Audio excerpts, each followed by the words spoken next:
बात करते हैं और पूछते हैं। जी अस्सलाम वालेकुम। वालेकुम अस्सलाम। जी डॉक्टर साहब कैसे हैं आप? अल्हम्दुलिल्लाह। मैडम आप कैसी हैं? जी अल्लाह का शुक्र, मैं बिल्कुल ठीक ठाक हूँ। डॉक्टर साहब बताइएगा, आजकल ये डिहाइड्रेशन के मसाइल बहुत ज्यादा हैं, पानी की कमी बच्चों में बुजुर्गों में ज्यादा, और इसका फिर हल क्या है और ये कैसे, ये बीमारी लगती कैसे है, किस तरह से? मैम बेसिकली देखें, जिसको हम डायरिया बोलते हैं या फूड पॉइजनिंग बोलते हैं, उर्दू में इसको इसहाल या दस्त कहा जाता है। जी जानलेवा भी हो सकती है ये बीमारी, क्योंकि आपको पता है कि जब जो डायरिया है, लूज स्टूल है, उसकी मिकदार अगर 6 या 8 10 से ज्यादा हो जाए तो पानी के साथ साथ नमकियात की कमी भी होना शुरू हो जाती है। बिल्कुल। जो एक्सट्रीम ऑफ एजेस हैं, जिसमें हमारे बच्चे और बुजुर्ग आते हैं, वो मोस्टली प्रोन होते हैं, जिनके लिए हम कहते हैं कि जो क्रिटिकल फेज में एंटर हो सकते हैं डिहाइड्रेशन की वजह से, इलेक्ट्रोलाइट लॉस की वजह से।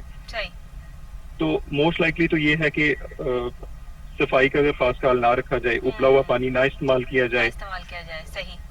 और गंदी चीजें हैं जो प्रॉपरली वॉश ना हो, उनके इस्तेमाल करने से डेफिनेटली जरासीम जो है वो पेट के अंदर दाखिल होते हैं और एक सारा रिएक्शन। तो डॉक्टर साहब, ये बच्चों में जो आजकल ये मसला बहुत ज्यादा चल रहा है, ये फीडर साफ ना होने की वजह से भी जो है वो ये मसाइल सामने आते हैं। अक्सर जो छोटे बच्चे हैं, जैसे आप जो है वो 2 साल से और 4 साल के बच्चे हैं जो अभी फीडर पर होते हैं, उनकी वजह से भी जो है डायरिया और इस तरह की जो है चीजें सामने आती हैं।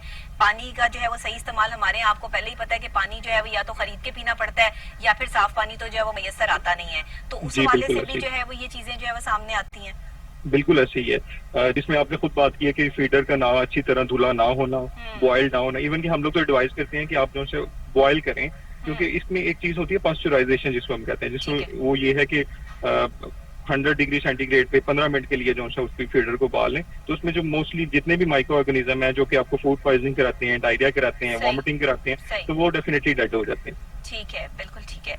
इसके अलावा बुजुर्गों में जो है वो ये किस तरह होता है? बुजुर्गों में मोस्ट लाइकली तो ये होता है कि साथ कोई ना कोई उनको इम्यूनो कॉम्प्रोमाइज होते हैं। लाइक हमारे जो बुजुर्ग हैं उसमें डायबिटीज है, हाइपरटेंसिव है, कोई ना कोई कोमॉर्बिडिटी उनको साथ साथ चल रही होती है। वो कोमॉर्बिडिटी उनमें इम्यूनो सप्रेशन भी कराती है, यानी कि नॉर्मली अगर आप कोई चीज खाते हैं तो आपका कुव्वत मुदाफत का निजाम इतना अच्छा होता है कि उसके खिलाफ लड़ना शुरू कर देता है। सही सही। तो उनमें वो एक तो निजाम डिप्रेस होता है, दूसरा ये है कि अगर सफाई का खास ख्याल नहीं रखा जाता तो उनमें जो एक हम कहते हैं इंक्यूबेशन पीरियड होता है ऑर्गेनिज्म का, जिसमें वो दाखिल तो हो जाते हैं लेकिन डिजीज मैनिफेस्ट नहीं होती। सही सही, बिल्कुल ठीक। तो ठीक है, तो उसमें ये है कि बुजुर्ग हमारे नो डाउट फिर ज्यादा मुतासिर होना शुरू हो जाते हैं इससे। सही।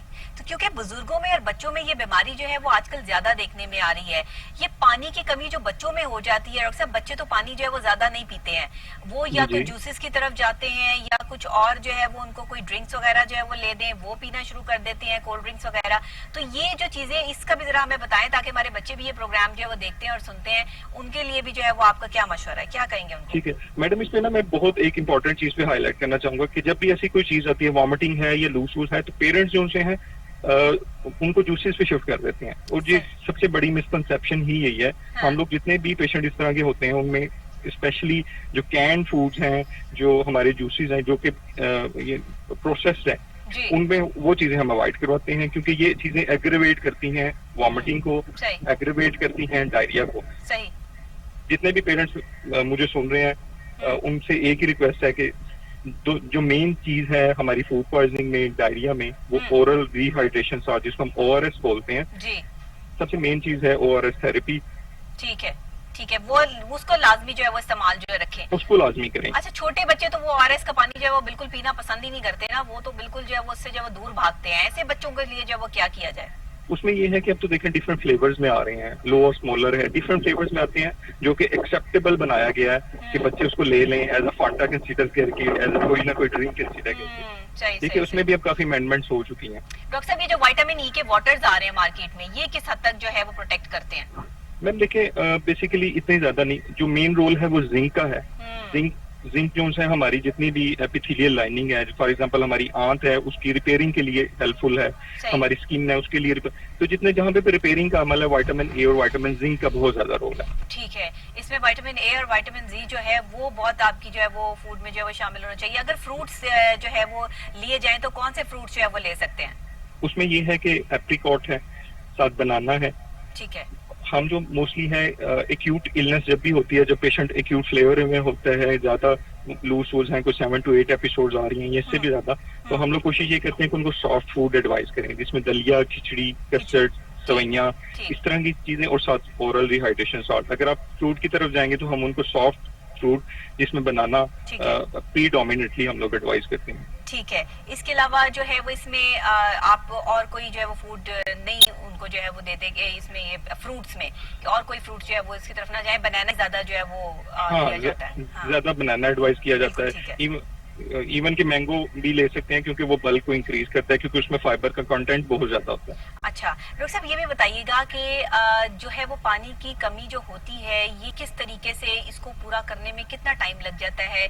एक बच्चे को या बुजुर्ग को जब ये डायरिया होता है तो उसे रिकवर करने में कितना टाइम लग जाता है, और उसके रिकवर करने के लिए उसको कौन कौन सी चीजें इस्तेमाल करनी जो है वो बहुत जरूरी होती है? ये बहुत अहम जो है वो सवाल है। बिल्कुल ऐसे ही है। देखिए, हमारे पास जो भी पेशेंट कोई प्रेजेंट करता है तो उसमें सबसे पहले हम साइंस ऑफ डिहाइड्रेशन चेक करते हैं। ठीक है, जिसमें है कि आंखों का अंदर की तरफ धंस जाना, और जो जिल्द है उसका बहुत ज्यादा रूखा हो जाना।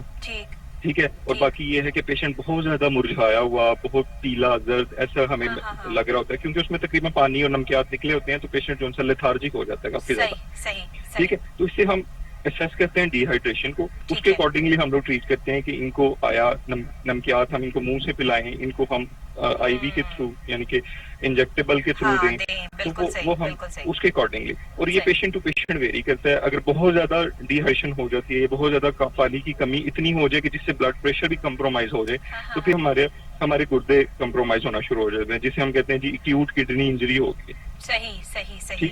और ये बहुत खतरनाक सूरत हाल होती है ना, ये उस सूरत हाल में उन पेशेंट को हमें हॉस्पिटलाइज करना होता है। उनमें 24 to 48 आवर्स क्रिटिकल होते हैं, उसमें उनकी मॉनिटरिंग होती है।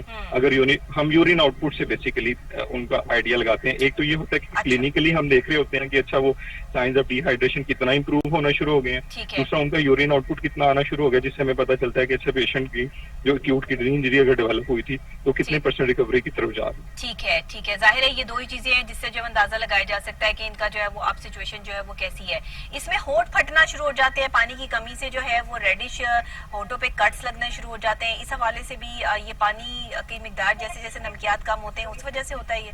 बिल्कुल ऐसे ही है। जैसा हमारा स्किन है, स्किन टर्गर इसको हम बोलते हैं। स्किन टर्गर हाइड्रेशन से मेंटेन होता है कि पानी की मिकदार आपकी जिल्द के नीचे वाले सेल्स में कितनी ज्यादा है। ठीक है, बिल्कुल सही है। तो इसका सिर्फ एक ही हल है कि ORS का इस्तेमाल जो है वो लाजमी जो है वो इसमें रखा जाए, और साथ जैसे आप कह रहे हैं कि हम ये बाद में फैसला करते हैं पेशेंट को देख के कि इसको जो है ऑरली दिया जाए, इंजेक्टेबल जो है वो सिचुएशन में दिया जाए, किस तरह से जिसको रिकवर किया जाए। इसमें ज्यादातर रिकवर होने वालों की एजेस जो है वो क्या होती हैं, और जो रिकवर खुदा ना खास्ता नहीं हो पाते, उन्हें डायरिया या कोई ऐसी सिचुएशन हो जाती है, उनकी एजेस क्या होती है? देखिए, जो बच्चे हैं सबसे ज्यादा क्लिनिकली इंप्रूवमेंट हमने बच्चों में देखी है। बच्चे रिससिटेशन को बहुत जल्दी रिस्पॉन्ड करते हैं। ठीक। पेशेंट बहुत ज्यादा लिथार्जिक आता है हमारे पास बच्चा, लेकिन जो ही उनको डिहाइड्रेट किया जाता है तो पेशेंट एटलीस्ट हमें विद इन 1 to 2 आवर्स में बहुत अच्छी क्लिनिकली इंप्रूवमेंट देता है। ठीक है, तो बिल्कुल सही। जो मेन एज है वो तो ये आपकी पीडियाट्रिक एज आ जाती है, जो कि हमें बहुत अच्छा क्विक रिस्पॉन्ड देती है। जो हमें अच्छा रिस्पॉन्ड नहीं मिलता वो हमें एक्सट्रीम ऑफ एजेस यानी कि जो ओल्ड एज पेशेंट्स हैं उनमें नहीं मिलता, क्योंकि उनमें हम लोग कोई ना कोई कार्डियक कुव्वत मुदाफत कम है, कार्डियक मसले ज्यादा, उनमें हम ज्यादा फ्लूइड दे ही नहीं सकते, इतना उसमें हार्ट की कंट्रैक्टिलिटी इतनी अच्छी नहीं होती जिसमें वो टॉलरेट कर सकें उस चीज को। सही। तो ये जो डायरिया होता है, जैसे आपने बताया कि ये गंदी चीजें खाने की वजह से, कोई जैसे फ्रूट जो है वो धो के नहीं खाया, बाजार से जो है वो कोई सालन मंगवा के, रोटी मंगवा के, आजकल जो मौसम जिस तरह का चल रहा है इसमें बाजारी खाने खाना भी जो है बड़ा खतरनाक किस्म का जो है, इस हवाले से भी जरा गाइडेंस दे दें। अच्छा, इसमें यही है कि देखें बहुत ज्यादा हमारे जितनी भी पॉपुलेशन है, काफी ज्यादा लोग हॉस्टलाइट्स हैं, काफी ज्यादा लोग जो है वो बाहर काम करते हैं, तो उसमें ये होता है कि होटल से खाते हैं। होटल्स पे फिर सफाई का जो मयार है वो आपको पता है कितना ज्यादा बेहतर नहीं होता हमारा। तो उसमें ये होता है कि ये जो गर्मियों वाला मौसम होता है, स्पेशली अगस्त है, सितंबर है, तो ये जो मौसम है इसमें आपको पता है कि जो हाउस फ्लाइज हैं, मक्खियां हैं, ये बहुत ज्यादा इनकी तादाद बहुत ज्यादा है। हर एक चीज पे बैठना, फिर डेफिनेटली जिस चीज पे वो बैठेंगे वो ट्रांसमिट करेगी जर्म्स को, सही सही। और ठीक है, तो बच्चों में भी और बड़ों में भी, और ये जो बाहर, आप बिल्कुल सही कह रहे हैं, बल्कि बहुत सारे डॉक्टर्स भी ऐसे हैं जो हॉस्टलाइज हैं, जिन्होंने जिन्होंने बाहर से खाना खाना होता है, तो बिल्कुल वो, ऐसे ही है। उनके भी जो है वो बड़े मसाइल जो होते हैं, क्योंकि हर बंदा जो है वो अपने हाथ से जो है वो खाना नहीं पका सकता, तो ये चीजें भी होती हैं। तो डॉक्टर साहब, ये तमाम चीजें तो हमारे साथ साथ चल रही हैं, इसमें हमें अपने साथ किन किन चीजों को लेके चलना है, ये भी जरा बता दीजिए। जो बाहर वर्किंग वुमेन्स हैं, वर्किंग मेंस हैं, जो बाहर निकलते हैं इस गर्मी में, इस कैफियत में, उनको किन चीजों का इस्तेमाल जो है वो ज्यादा करना चाहिए, इस हवाले से भी जरा हमें गाइडलाइन दे दें। ठीक है, इसमें मेन चीज तो ये आ जाती है कि हमें अपने से ही स्टार्ट लेना है ठीक है, कि बिल्कुल, एटलीस्ट जो एक तो ये है कि हाइड्रेशन आपकी अच्छी होनी चाहिए। ठीक है, कोशिश करें कि जो भी चीजें इस्तेमाल हो रही है कम से कम उसे धो के इस्तेमाल करें। सही सही, तीसरा तीसरा क्योंकि अब मोस्टली हाउसलाइट्स अगर हैं या जॉब्स करते हैं लोग और घरों से दूर हैं, तो डेफिनेटली वो उस तरह जो प्रॉपर जो हमारे स्टेप्स हैं उनको तो फॉलो नहीं फॉलो नहीं कर कर सकते, सकते, जाहिर है। क्योंकि उसमें तो यही है कि हर चीज जो है वो आप बॉयल करके इस्तेमाल करें, धो के इस्तेमाल करें धो के इस्तेमाल एटलीस्ट। करें।